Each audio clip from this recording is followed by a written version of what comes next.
ಎಲ್ಲರಿಗೂ ನಮಸ್ತೆ. ನಾನಿವತ್ತು ಹಲಸಿನಕಾಯಿ ಕಡುಬು ಮಾಡಿದ್ದೇನೆ. ಹೇಗೆ ಮಾಡುವುದೆಂದು ತೋರಿಸಿಕೊಡ್ತೇನೆ, ಬನ್ನಿ. ಈ ಗ್ಲಾಸಲ್ಲಿ 2 ಗ್ಲಾಸ್ ಅಕ್ಕಿ ತಗೊಂಡಿದ್ದೆ. ಇದನ್ನು 5 ಗಂಟೆ ಕಾಲ ನೆನೆ ಹಾಕಬೇಕು.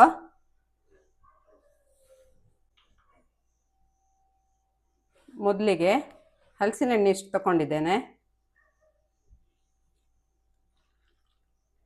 ಚಿಕ್ಕದಾಗಿ ಕತ್ತರಿಸ್ಕೊಂಡಿದ್ದೆ. ರುಬ್ಬಲಿಕ್ಕೆ ಈಸಿ ಆಗ್ತದೆ. ರುಬ್ಕೊಂಡು ಬರ್ತೇನೆ. ಅಕ್ಕಿ ಹಾಕ್ತೇನೆ. ಇದು 5 ಗಂಟೆ ಕಾಲ ನೆನೆಸಿಟ್ಟಿರೋದು.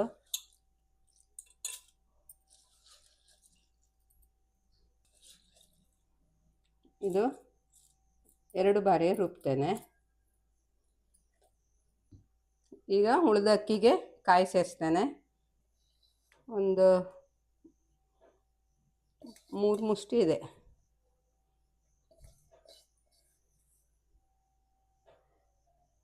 ಇದು ನೈಸಾಗಿ ರುಬ್ಕೋತೇನೆ. ಇಷ್ಟು ಕಾಳು ಮೆಣಸು ಉಂಟಲ್ಲ, ಅಕ್ಕಿ ನುಣ್ಣಗಾದ್ಮೇಲೆ ಸೇರಿಸ್ತೇನೆ. ಹಾಕಿ 1-2 ಸಲ ರುಬ್ಕೋತೇನೆ. ಇಷ್ಟು ಏಲಕ್ಕಿಯನ್ನು ಪೌಡ್ರ್ ಮಾಡಿ ಹಾಕ್ತೇನೆ. ರುಬ್ಬಿಟ್ಟ ಅಕ್ಕಿ ಕಾಯನ್ನು ಸೇರಿಸ್ತೇನೆ.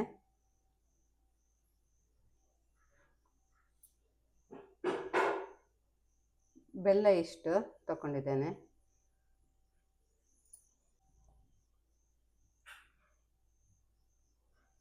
ಬೆಲ್ಲ, ಸ್ವಲ್ಪ ಉಪ್ಪು,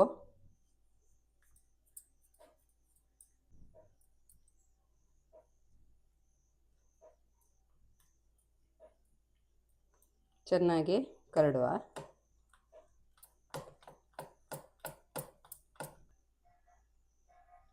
ಚಿಕ್ಕದಾಗಿ ಕತ್ತರಿಸ್ಕೊಂಡಿದ್ದು ಒಣ ಕೊಬ್ಬರಿ ಹಾಕ್ತೇನೆ.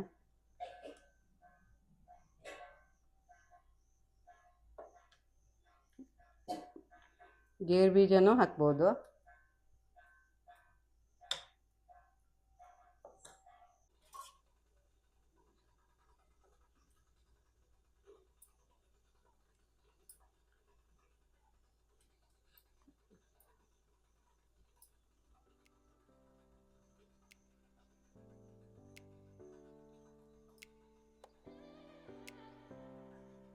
ಇದು ಹಲಸಿನ ಎಲೆ ಕೊಟ್ಟೆ ಥರ ಮಾಡಿಬಿಟ್ಟು, ಅಂದರೆ ಸೆಟ್ಬಿಟ್ಟು ಅದರೊಳಗೂ ಸಹ ಹಾಕ್ಬೋದು.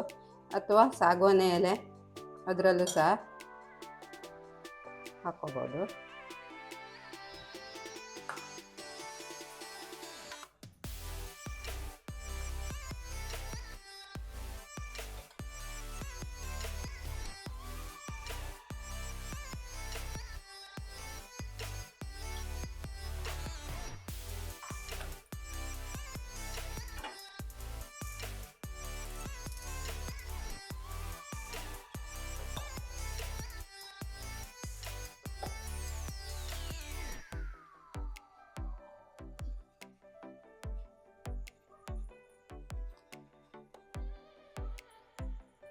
ಇನ್ನೊಂದು ಪ್ಲೇಟ್ ಇಡಲಿಕ್ಕೆ ಈ ಥರ ಮಾಡ್ಕೊತೇವೆ.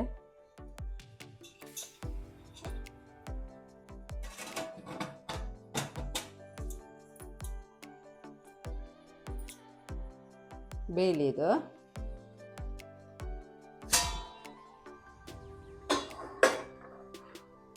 ಆಗಿದೆ. ಇದು ಬಂದ್ ಮಾಡ್ತೇನೆ, ತಂಪಗಾಗದೆ. ಈ ಥರ ಕಟ್ ಮಾಡಿ ಇಟ್ಕೊಂಡಿದ್ದೆ ಎಲ್ಲದನ್ನು ಸ್ಕ್ವೇರ್ ಆಗಿ, ಅಥವಾ ಡೈಮಂಡ್ ಶೇಪಾಗಾದರೂ ಕಟ್ ಮಾಡ್ಕೋಬೋದು.